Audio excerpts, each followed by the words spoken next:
Hello friends, आज हम बात करेंगे इम्पोर्टेंट यूजफुल टॉपिक के बारे में। क्या हार्ट की मेडिसिन्स किडनी पर कोई नुकसान करती है?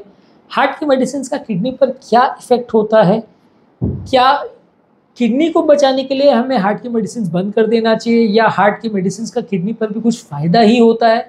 ये आज जानने की कोशिश करेंगे। ये काफ़ी कॉमन मिथ है, लोगों को ऐसा लगता है कि लंबे समय तक हार्ट की मेडिसिन लेंगे तो उससे किडनी फेल हो जाएगा। ऑब्वियसली कुछ मेडिसिन ऐसी होती है जो किडनी पर नुकसान कर सकती है। वो ऑलरेडी हमने एक सेपरेट वीडियो किया है जिसमें मेडिसिन जो किडनी फंक्शन परफेक्ट करती है उस पर डिस्कस किया है। पर हार्ट की मेडिसिन का किडनी पर क्या इफेक्ट होता है, लंबे समय तक इनको लेने से किडनी पर नुकसान होता है या नहीं, आज इसको डिस्कस करेंगे कॉमन कार्डियक मेडिसिन के संदर्भ में।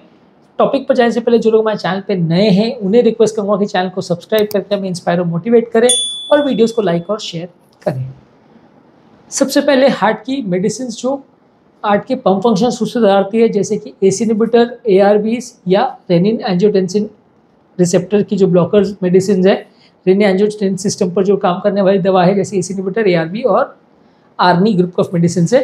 ये मेडिसिन नॉर्मली हार्ट फेलियर के लिए दी जाती है, हार्ट के पंप फंक्शन को सुधारने के लिए दी जाती है, ब्लड प्रेशर को कंट्रोल करने के लिए दी जाती है। लेकिन ये मेडिसिन ही किडनी वाले पेशेंट में भी एकमात्र प्रूवन जो दवा है जो किडनी का फंक्शन भी सुधारती है और अर्ली स्टेजेस में किडनी फेलियर अगर किसी को हो तो उसमें भी सिग्निफिकेंट मदद करती है। हाँ, अगर किसी पेशेंट का क्रिएटिनिन लेवल्स बहुत ज़्यादा है, 3.5-4 से ऊपर है, तो डेफिनेटली ये थोड़ा दवाई को देख के सोच के ही देना चाहिए, नहीं तो ये दवाई से पेशेंट को थोड़ा पोटेशियम लेवल्स बढ़ सकता है। किडनी का फंक्शन बिगड़ेगा वैसा नहीं है, पर पोटेशियम लेवल्स बढ़ सकता है क्योंकि दवाई थोड़ा पोटेशियम रिटेंशन करवाती है, जिसकी वजह से पेशेंट को पोटेशियम रिलेटेड साइड इफेक्ट्स हो सकते हैं। पोटेशियम एक बॉडी का नमक है जो बॉडी में अगर ज़्यादा मात्रा में आ जाए तो जानलेवा भी हो सकता है। तो ज़्यादा क्रिएटिनिन जिनका है उनको ये दवा देने में पहले डिस्कस करना चाहिए, सोचना चाहिए। पर अदरवाइज अगर 3-3.5 क्रिएटिनिन तक अगर किसी का है तो इस दवा को दिया जा सकता है, इतना कोई साइड इफेक्ट्स नहीं होगा, बशर्ते उसका पोटेशियम लेवल्स प्रॉपर्ली मॉनिटर्ड और मैनेज्ड हो। तो ये मेडिसिन किडनी के फंक्शन को भी सुधारती है और किडनी की अर्ली स्टेज में बीमारी में भी ये मेडिसिन को ड्रग ऑफ चॉइस या बेस्ट मेडिसिन माना जाता है। इसके अलावा हार्ट के लिए कॉमन मेडिसिन जो दी जाती है वो है खून में से पानी को निकालने वाली दवा, यानी यूरिन बढ़ाने वाली दवा, पेशाब बढ़ाने वाली दवा। ये दवा डायरेक्टली किडनी पर असर करती है। हार्ट का में फेलियर के वाले पेशेंट में जो पानी बढ़ जाता है बॉडी में, उसको निकालने का काम करती है। तो ये दवा वैसे तो बहुत अच्छी है, हार्ट फेलियर के लिए बहुत ज़्यादा मददगार है, लेकिन अगर ज़्यादा डोज में दिया जाए तो किडनी पर नुकसान कर सकती है। इसका कारण ये है कि दवा बॉडी के पानी को निकालती है और किडनी का काम करने के लिए पानी ज़्यादा होना ज़रूरी है।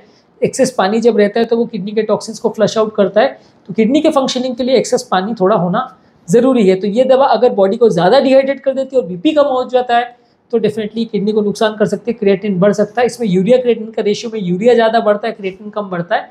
तो हालांकि ये पूरी तरह से रिवर्सिबल है, अनलेस आपने बहुत ज़्यादा डोज दे दिया हो, पेशेंट बहुत ज़्यादा डिहाइड्रेट हो गया हो और सडन किडनी फेलियर में चला गया हो तो बात अलग है। पर वो थोड़ा सा कम ही केस में होता है कि आपने इतना हाई डोज दिया और पानी बिल्कुल ही कम हो गया हो। और वो तभी होता है जब पेशेंट को कोई और कारण से पानी लॉस भी हो रहा हो, जैसे लूज मोशन हो गया, वॉमिटिंग हो गया, पानी पीना बंद कर दिया, खाना पीना बंद हो गया, कोई और कारण से अगर पानी का लॉस हो तो ही ज़्यादा होता है, या पेशेंट को बहुत हाई डोज में आपने मेडिसिन दे दिया तो ही होता है। पर ज़्यादातर ये किडनी फेलियर में लेके जाए पेशेंट को, इसके चांसेस पॉसिबल है पर कम है। तो और मोस्टली ये रिवर्सिबल होता है 95% ऑफ द केसेस में। जब आप मेडिसिन का डोज कम कर देते हो और थोड़ा पानी ऊपर से दे देते हो तो 2-4 दिन में ये रिवर्स हो जाता है। कुछ केसेस में जहाँ बहुत ज़्यादा लापरवाही की जाए और बहुत ज़्यादा लंबे समय तक दिया जाए, बहुत हाई डोज में दिया जाए और पेशेंट भी लापरवाही करे और वो डॉक्टर के पास ना आए, यूरिन ड्रॉप भी हो जाए फिर भी नहीं आए, बॉडी का ठंडी भी हो जाए और पेशाब आना भी कम हो जाए, चक्कर आना भी चालू हो जाए, फिर भी वो डॉक्टर के पास नहीं आए, तो फिर पेशेंट को किडनी का प्रॉब्लम हो सकता है, परमानेंट डैमेज भी हो सकता है। पर इसके चांसेस कम है, अनलेस डॉक्टर के पक्ष पर और पेशेंट के पक्ष पर, दोनों पक्ष पे अगर ज़्यादा लापरवाही जब तक नहीं होती तब तक इसमें प्रॉब्लम्स होने का चांस काफ़ी कम है। नेक्स्ट है बीटा ब्लॉकर्स। ये भी हार्ट का पंप फंक्शन सुधारने वाली दवा है, ये भी ब्लड प्रेशर को कंट्रोल करने के लिए दवा है। इस दवा का भी कोई डायरेक्ट किडनी पर कोई नेगेटिव इफेक्ट नहीं है। हाँ, ये है कि अगर ब्लड प्रेशर इसमें भी बहुत ज़्यादा कम हो जाता है तो थोड़ा सा किडनी का ब्लड फ्लो कॉम्प्रोमाइज़ हो सकता है, जिससे किडनी फंक्शन कॉम्प्रोमाइज़ हो सकता है, पर ये भी रिवर्सिबल है और इसमें भी कोई परमानेंट पेशेंट को लॉन्ग टर्म प्रॉब्लम्स होगा इसका चांस नहीं के बराबर है, अनलेस इसमें भी लापरवाही की जाए और BP बहुत ज़्यादा कम हो जाए, पेशेंट को बहुत हाई डोज दिया जाए। और BP कम से मतलब ये है कि BP जो है 80 सिस्टोलिक से भी नीचे अगर चला जाए और लंबे समय तक वैसा मेंटेन रहे, 24 से 48 घंटे से भी ज़्यादा अगर उतना कम BP मेंटेन रहे, प्लस पेशेंट को यूरिन आना कम हो जाए और वो भी अगर रिस्टोर नहीं किया जाए तो प्रॉब्लम होती है, अदरवाइज यूजली प्रॉब्लम नहीं होती, पर मोस्टली रिवर्सिबल होती है। नेक्स्ट है calcium channel blockers. Calcium channel blockers भी हार्ट के पेशेंट में दिया जाता है। ये हृदय की गति को कम करने के लिए भी दिया जाता है और ब्लड प्रेशर कम करने के लिए भी दिया जाता है। किडनी के पेशेंट्स में भी अगर किसी को हाइपरटेंशन है तो डेफिनेटली ये दवाइयाँ बहुत यूजफुल है। ये सारी दवाइयाँ जो हमने दी है वो हाइपरटेंशन में ब्लड प्रेशर को कम करने के लिए सारी यूज़ की जाती है, तो इनको आप यूज़ करें अगर सावधानी पूर्वक और ठीक डोज में यूज़ करें। अल्ट्रा हाई डोजेज यूज़ नहीं करें कि जिसमें बीपी बहुत ही ज़्यादा कम हो जाए और 70-80 से भी नीचे चला जाए, सिस्टोलिक बीपी की बात कर रहा हूँ, तो पेशेंट को नुकसान होगा। अदरवाइज ये सारी दवाइयाँ किडनी वाले पेशेंट में भी वैसे ही दी जाती है और किडनी फंक्शन को सुधारने का ही काम करती है। किडनी में ब्लड प्रेशर जो है कि वो किडनी को डैमेज करने का इंपॉर्टेंट काम करता है, तो इसलिए ब्लड प्रेशर को अगर ये सही मात्रा में कंट्रोल करती है और ब्लड प्रेशर को नॉर्मल लेवल पे ले आती है तो किडनी का डैमेज को प्रोग्रेशन को काफ़ी हद तक रोक सकती है। ज़्यादातर स्टडीज़ ने शो किया है कि जो लोग ब्लड प्रेशर को लंबे समय तक अच्छे से कंट्रोल करते हैं उनका किडनी का डैमेज होने का चांस कंपेरेटिवली काफ़ी कम रहता है। जो लोग इस मामले में ज़्यादा लापरवाही करते हैं और ब्लड प्रेशर को कंट्रोल नहीं करते हैं, 170-80 से ऊपर जाता है ब्लड प्रेशर कंटिन्यूसली, तो वो किडनी को डैमेज कर सकता है। तो इसलिए बीपी को अच्छी तरह से कंट्रोल करना किडनी के लिए भी फायदेमंद है जितना वो हार्ट के लिए फायदेमंद है। नेक्स्ट है खून पतला करने की दवाई यानी एंटीप्लेटलेट्स। ये वैसे तो किडनी पेशेंट में कोई नुकसान नहीं करेगी अनलेस किसी को किडनी में ब्लीडिंग हो जाए, और किडनी के ब्लॉकेज वाले पेशेंट में भी ये दवाई दी जाती है, तो इसलिए काफ़ी हद तक सेफ है। एस्प्रिन का ये है कि थोड़ा बोला जाता है कि प्रोस्टाग्लैंडिन इनहिबिटर्स है तो मे भी किडनी के फंक्शन को कॉम्प्रोमाइज़ कर सकता है क्योंकि वो एनेसिड ग्रुपिंग मेडिसिन है, पर कोई बड़ी स्टडी नहीं है जो शो करती है कि लो डोज जो कार्डियक पेशेंट में हम 75 मिलीग्राम्स का डोज देते हैं उससे किडनी पर कोई सिग्निफिकेंट साइड इफेक्ट हो रहा है और क्रिएटिनिन लेवल्स बहुत बढ़ रहे हैं, ऐसे कोई बड़ी स्टडी में डॉक्यूमेंट अभी तक तो नहीं हुआ है। इसके अलावा स्टैटिन्स कोलेस्ट्रॉल कम करने की दवा जो दी जाती है वो किडनी पर भी कोई खास साइड इफेक्ट नहीं करती। हाँ, फायदा भी कुछ किडनी पेशेंट में नहीं करती है।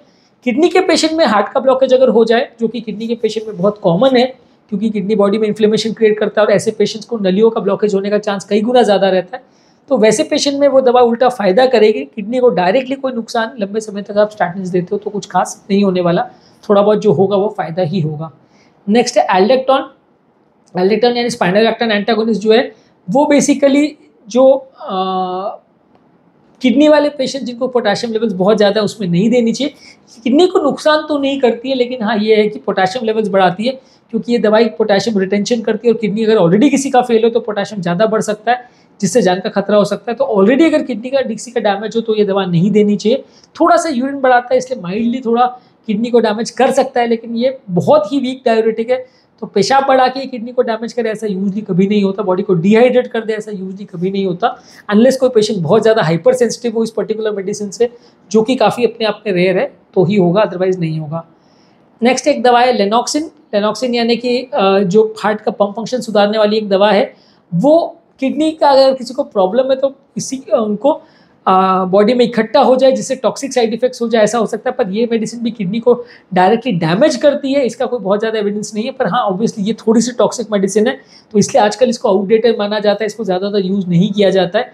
बहुत कम केस में जहाँ सीवियर हार्ट फेलियर हो और पेशेंट को बार बार हॉस्पिटलाइज करने की ज़रूरत पड़ रही है वहीं पर उसको यूज़ करते हैं, नहीं तो नहीं करते हैं। नेक्स्ट है SGLT2 इनहिबिटर्स। SGLT2 इनहिबिटर्स यानी डेपैग्लिफ्लोजिन, एम्पैग्लिफ्लोजिन, ये जो मेडिसिन है ये हार्ट फेलियर के में पंप फंक्शन को सुधारने के लिए देते हैं। डायबिटीज़ में बॉडी के शुगर को यूरिन में निकालने का काम करता है। ये मेडिसिन भी अनलेस किसी का यूरिन अच्छा आ रहा हो फायदा ही करती है, और इनके साथ काफ़ी किडनी के ट्रायल्स ऐसे हैं जो शो करते हैं कि ये किडनी के पेशेंट में भी अगर सिर्फ किडनी का प्रॉब्लम हो तो भी मेडिसिन को देना चाहिए। किडनी के एंड पॉइंट्स को इम्प्रूव करता है, किडनी के फेलियर होने को कुछ हद तक बचाता है और लॉन्ग टर्म इसमें बहुत ज़्यादा स्ट्रॉन्ग डेटा अवेलेबल है।